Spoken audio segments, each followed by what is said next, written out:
Thank you, Mr. President, and my colleagues. I rise this afternoon in order to pay tribute to this coalition in celebration of Russian American History Month. So, my colleague Luis, Senator Sepulveda, mentioned how important it is that we recognize the cultural diversity of our great country.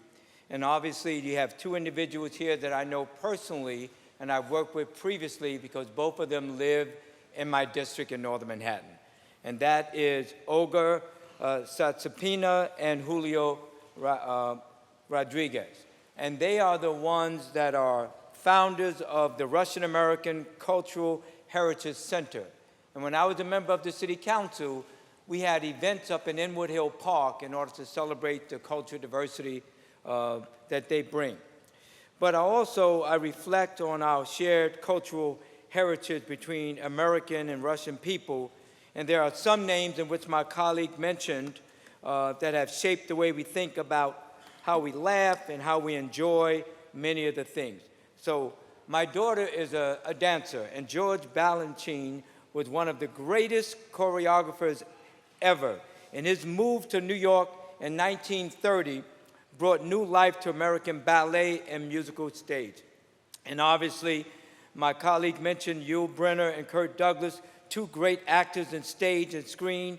And Douglas, if you're not aware, was a native of Amsterdam, New York, with parents from Belarus, and was famous for dozens of screen roles and for helping to break the Hollywood blacklist against political and union activists.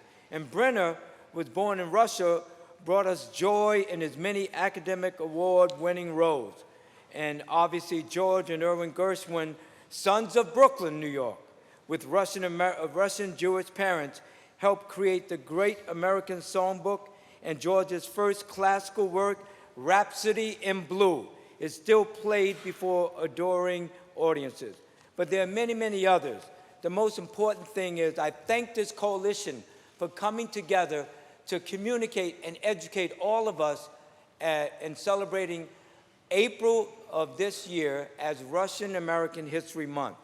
But finally, with that in mind, let me say that while there may be some clouds in the current relationship between the leaders of our countries, we will never forget the strong ties and friendships that bind us and the people together. And I thank the coalition for being up here today.